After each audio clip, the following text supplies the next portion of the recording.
भाजपा महिला आघाड़ी ने प्रधानमंत्री को खून से लिखा पत्र, देवेंद्र फडणवीस को मुख्यमंत्री बनाने की मांग।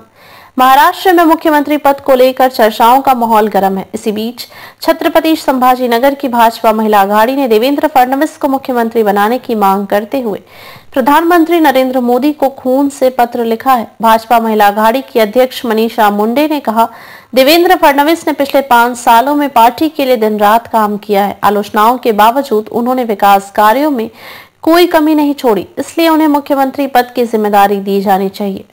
महिला आघाड़ी की इस पहल ने स्थानीय राजनीति में हलचल मचा दी है और फडणवीस समर्थकों में उत्साह का माहौल बन गया है।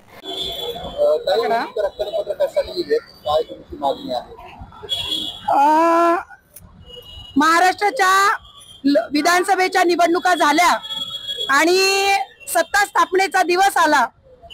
आमच्या देवाभाऊंनी मागच्या 5 वर्षाच्या काळामध्ये जो संघर्ष केलाय, जे जनतेसाठी काम केलेलं आहे, अविरत त्यांना वेगवेगळ्या प्रकारे संघर्ष करावा लागला, लोकांनी त्रास दिला, पण त्यांनी कुठल्याही त्रासाला किंवा त्या गोष्टीचा विचार न करता महाराष्ट्राच्या जनहिताचं कार्य अविरत चालू ठेवलं आणि आज ते महाराष्ट्रामध्ये जी महायुतीची सत्ता किंवा महायुतीच्या ज्या जागा निवडून आलेल्या आहेत त्यामध्ये आमच्या देवाभाऊंचा सिंहाचा वाटा आहे आणि म्हणून आमच्या सगळ्या महाराष्ट्राच्या लाडक्या बहिणींची ही अपेक्षा आहे की त्यांना महाराष्ट्राचं मुख्यमंत्री करावं। याचं पत्र मी माननीय देशाचे पंतप्रधान व गृहमंत्री अमित भाई शाह या दोघांना माझ्या रक्ताने मी पत्र लिहिलंय।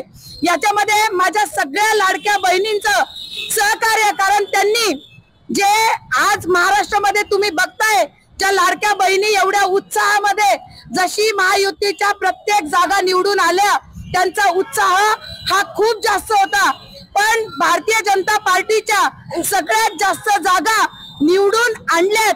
याच्यामध्ये आमच्या देवाभाऊंचं एक सिंहाचा वाटा आहे आणि त्यांना नक्कीच मुख्यमंत्री पदाचे ते दावेदार आहेत आणि मुख्यमंत्री पद त्यांनाच मिळावं ही आमची मागणी आहे।